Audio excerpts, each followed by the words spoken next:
This is Section 3, Developing an E-Participation Strategy. In this section, you will understand the concept of developing an e-participation strategy and how governments can implement it. A social media strategy should be aligned with your government's national development strategy. A social media strategy provides direction to civil servants that produce and handle content. A social media strategy should be used as a tool to achieve the Sustainable Development Goals and targets. The social media strategy framework focuses a holistic approach based on 4 phases. The first one focuses on prioritizing objectives and establishes corporate governance. The second phase focuses on defining activities and developing internal capacities. The third phase focuses on measuring through data analytics and then refining the framework based on the data analytics. The fourth phase is engaging, listening, and learning through citizen engagement and interaction. The heart of effective social strategy is having a great relationship with your customers. Knowing what makes your audience tick and how to talk to your community is crucial. Start by examining your institution, goals, and what your audience is already telling you. Then create, schedule, and manage engaging content that gets results in any language for every market. The social media template captures the numerous issues that an e-participation strategy should cover. The first important issue is to ensure that your social media is in line with the institution's core business. The strategy also focuses on the internal capacities of the institution as well as the content that the institution wants to disseminate to the public. It captures the method of distribution and gathering of information, knowledge, and innovation. It also looks at the audience that it targets and the potential impact of the strategy. Each institution should identify the social media tools that would be best for them and take into account the cost of the entire strategy. Finally, the institution should invest in marketing its social media strategy to ensure that its citizens are engaged. A core business has organizational objectives and goals, national development strategies, vision, social media activities in support of core business, placing the citizen in the center of development, and sustainable development goals.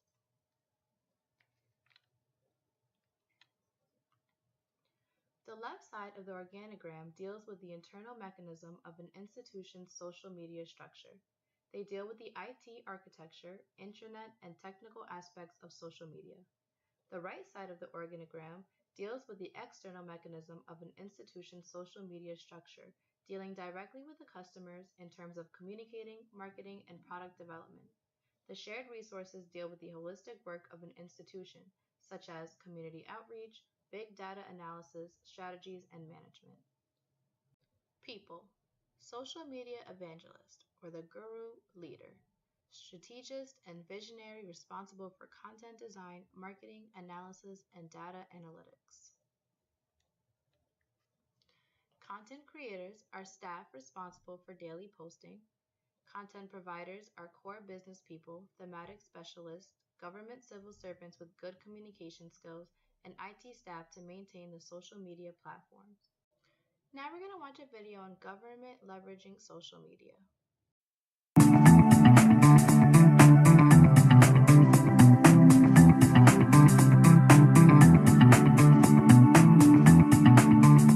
I think the way that government can leverage the power of social media is by thinking about what they're trying to accomplish in their mission, and then by looking at the channels and the opportunities that are available to them to get the word out and to engage with their community.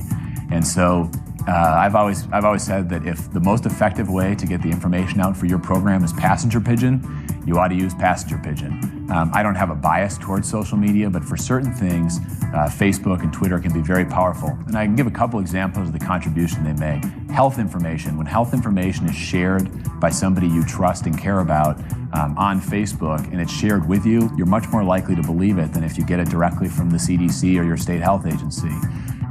If a government agency is on Facebook and you've never connected with that agency in any other way, if you're on Facebook, that might be the best place for you to make an initial connection with the agency. So that's another way, is reaching people you've never been able to reach before. Another is figuring out what people care about, listening to them in social media, and then prioritizing your communications based on some of the things you're hearing about in Twitter and Facebook or in other social media channels that indicate there's a growing interest out there from the public.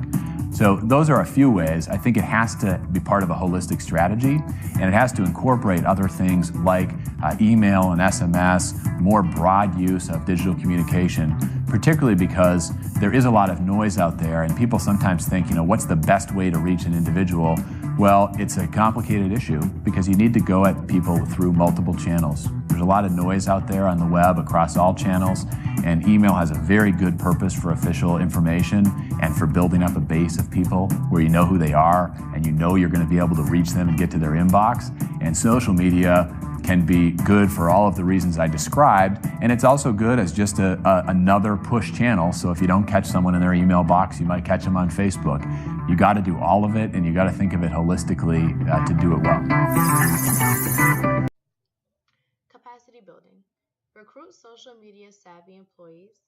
Establish training programs for novices. Encourage all staff to use social media. And the staff should engage in social selling or marketing their institution.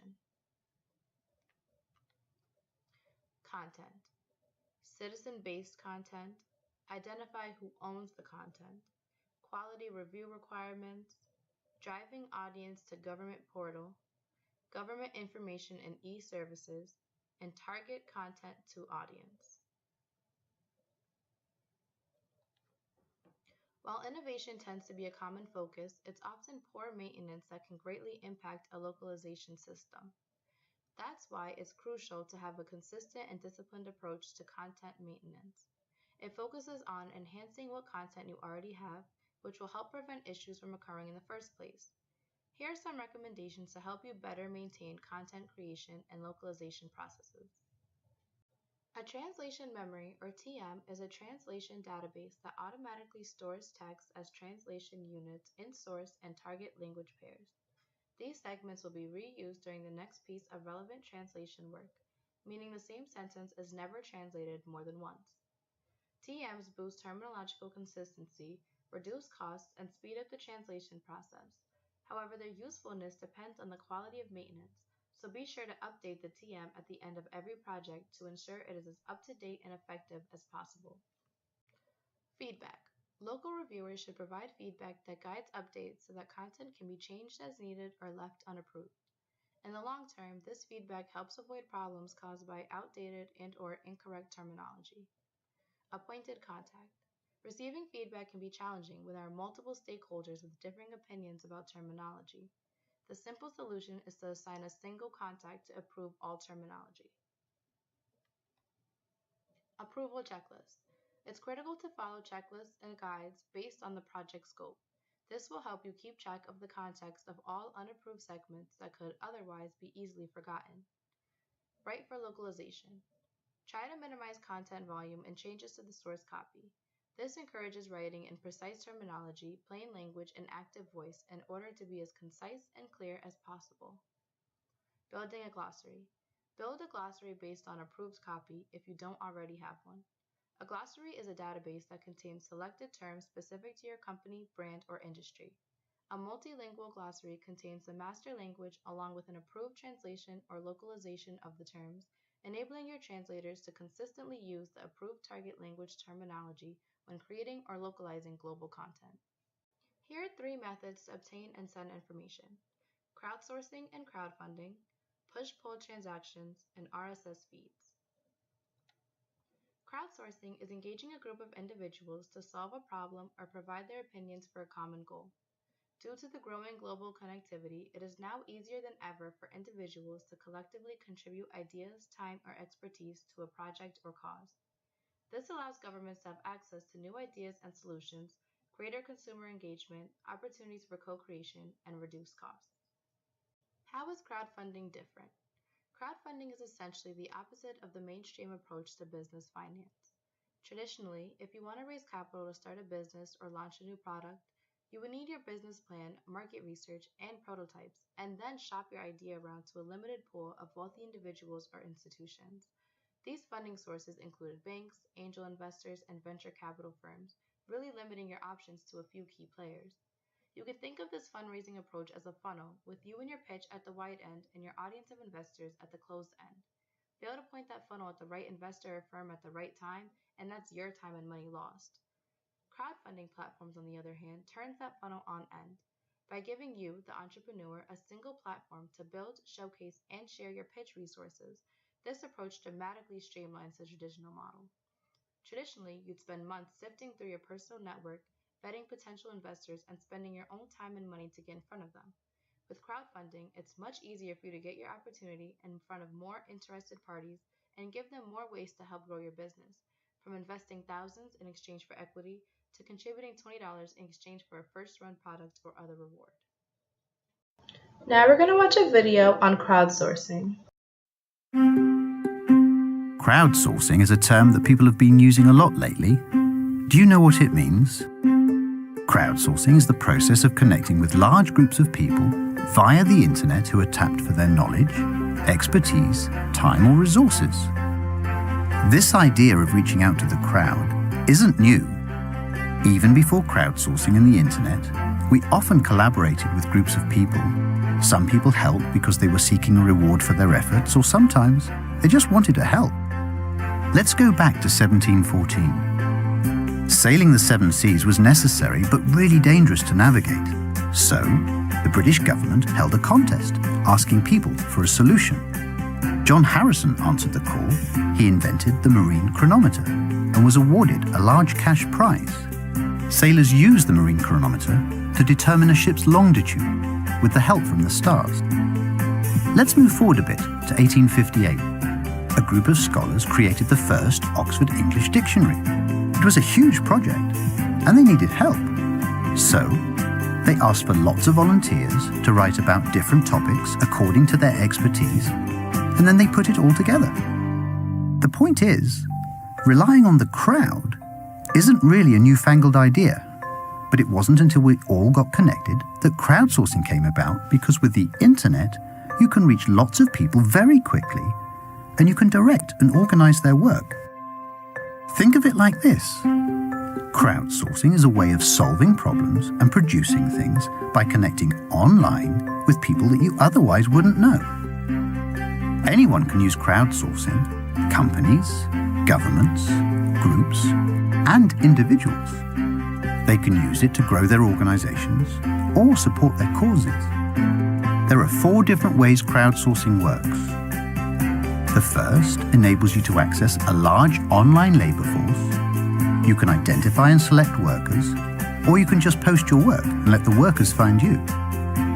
The second allows you to ask the crowd to help you find the solution to a problem.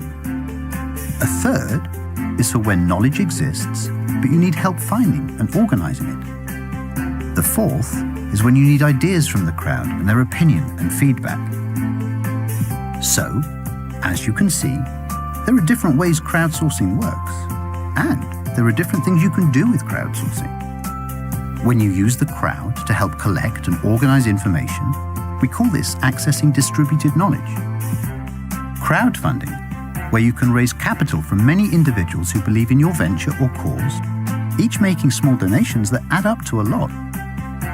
When you use crowdsourcing to connect with an on-demand, scalable workforce to perform a broad range of tasks, we call this accessing cloud labor. Open innovation is where you use crowdsourcing to reach diverse and creative people for new idea generation and problem solving. Crowdsourcing can be used to access the world's creative communities to design and develop original art, media, or content. We call this crowd creativity. There are many tools available that can be used in crowdsourcing that support collaboration and communication among distributed groups of people. You want to know more, right? I thought so. Visit crowdsourcing.org for everything you want to know about crowdsourcing. Audience: women, youth, vulnerable groups, political, or thematic groups, environment, educators, etc. Develop partnerships to attract specific groups, use of social media influencers, and communities. Although there are many combinations of tone and voice, government should follow the following combination. Professional in terms of character, try to avoid being authoritarian. The language should be simple in order to reach a majority of people. The tone should be direct, answer the question, or provide the information. The purpose should be to educate, inform, engage, and enable the people to obtain the information that they're looking for. Online feedback. What is acceptable online conduct or etiquette? When should you respond to negative feedback on social media? It is not personal. Here are some guidelines for online content. High-level presence, acknowledging feedback from citizens, accuracy of content, timeliness of content, impact of content. Do not rant, do not get overly defensive, and etiquette is important. Some tools or platforms are: the government should survey social media tools to see which platforms are in greater use. Departments or ministries should be responsible for selecting social media tools and provide guidelines for selection of social media platform. Unlocking social media. Now we're going to watch a video on the positive and negative aspects of social media.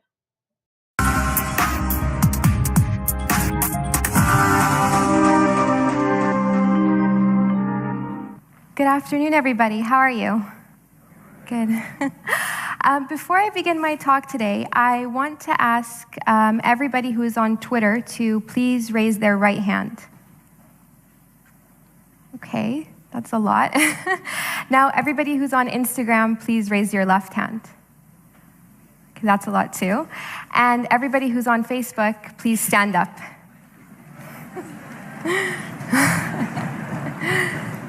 Wow. Okay, so that's basically everybody with the exception of the two gentlemen in the front row. Good for you. I think that it's amazing that so many of us are on Facebook, Twitter, and Instagram. In the past couple of years, our lives have really transformed because of social media. And if we, just look at one generation before us, we can see that in the past, when somebody wanted to do something as simple as, take a picture, they would have to have a camera, and then they'd have to have film, and then they'd have to develop it at their nearest Kodak store and wait for about an hour until they could finally share their pictures with their friends and family. Versus today, where, millions of pictures are being uploaded and shared around the world with our family and friends within a matter of seconds. And this is interesting because it shows us that there are both positive and negative aspects to everything in our lives, including how we lived before and versus how we live today. If you look at, for example, somebody like me who I love eating, cheese pizza and French fries, but I don't want to gain weight. I love traveling and experiencing different cultures and different cuisines, but is that really the best way to start, or is that really the best way to spend my life? And the same goes for social media and for Facebook and Twitter and all these other, devices, is that there is good and bad.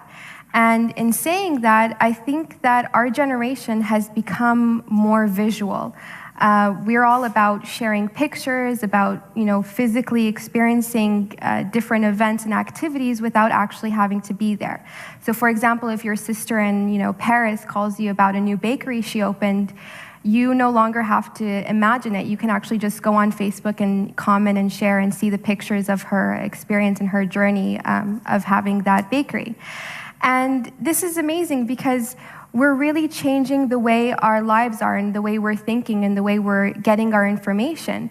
And if you look at, for example, Facebook, it's changing the way we meet people. And if you're somebody like me who's extremely nervous and shy when meeting somebody for the first time, you get nervous and you're on your best behavior, and sometimes you're not really the person who you usually are. Whereas today, if you like somebody or if you want to get to know, a person, all you have to do is type in their name, and then you can find out all the information that you ever wanted to know about them. And it breaks that barrier that we had before of this, formality and of this nervous feeling of getting to know somebody for the first time. And you're being connected to people that you probably would have never met if it wasn't for Facebook and for social media. And that's something really, really amazing. And I think we all have to appreciate how this tool is changing our life. And another, interesting thing about Facebook and about Twitter and about Instagram is that it allows you to have conversations, again, with people that you would have never been able to meet, and it allows you to discuss world topics and trending issues. So if you're a fan of Games of Thrones, you can talk to random strangers online about why Arya didn't just go to Sansa in her aunt's house and just stay there instead of have everything that happened to her happen. But again, with everything in your life, there is good and there is bad. There is a positive and a negative aspect to everything in your life, and social media is no exception. And what we're seeing today is people sometimes, and I'm sure many of you have these, people on your Facebook, is people tend to post this life of who they really aren't. It's just you find these people on Facebook who always seem to be traveling, or this couple who always seems to be in love and happy, while you're just sitting at home in your pajamas, single, like wondering why not me.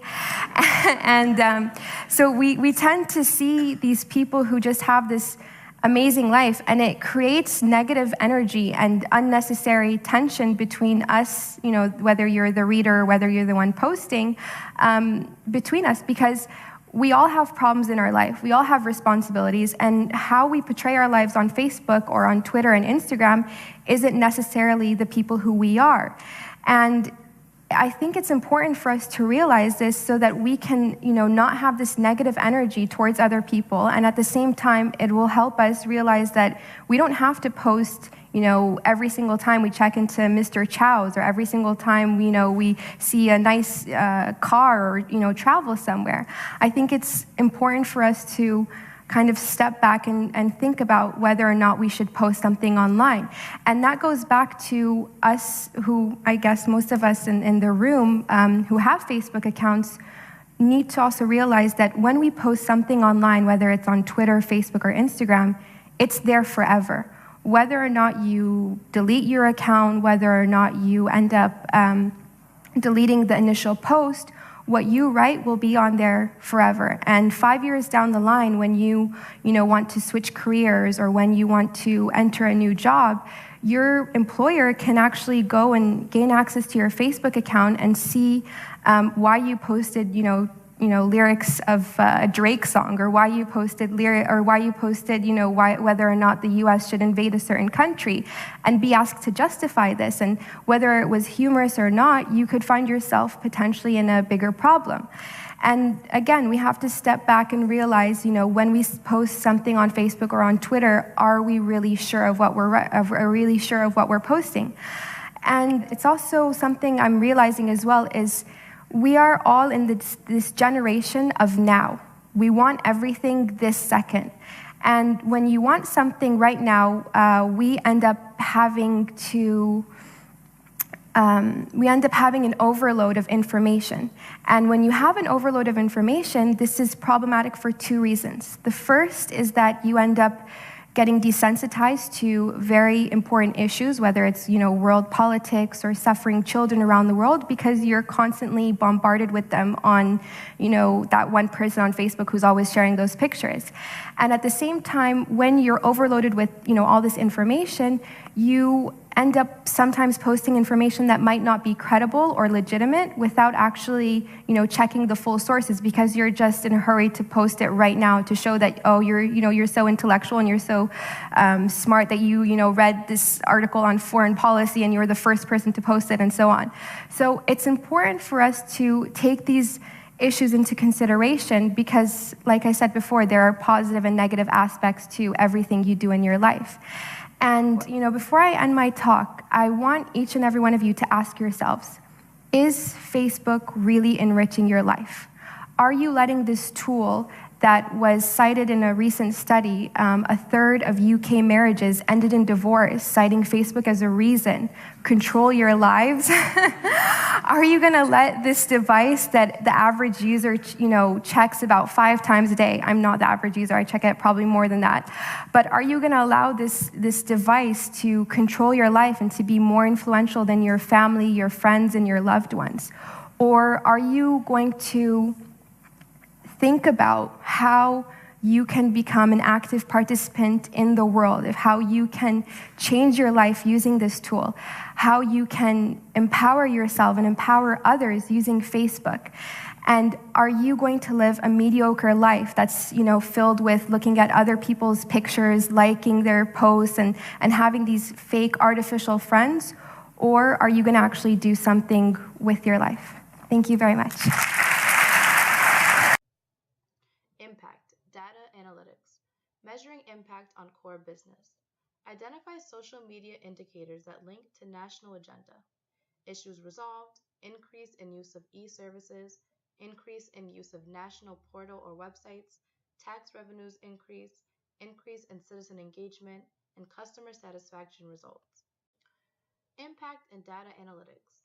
Understand the importance of big data. Identify which metric tools your organization will be using. The role of big data in your decision-making process. Link metrics and KPIs to something meaningful can be beneficial. Linking social media sentiment to intent, and more searches equals more revenues. Now, some direct costs could be staff, like IT, marketing, content developers, etc., infrastructure, graphic designs and marketing, social media scheduling. Buffer allows you to schedule your posts ahead of time, then you can follow up with data analytics, and training. Some indirect benefits are an increase in productivity, time savings, increase in customer satisfaction, and more effective and innovative. At the end of this section, you will have a better understanding on the issues that are required to develop an e-participation strategy. This is the end of section 3.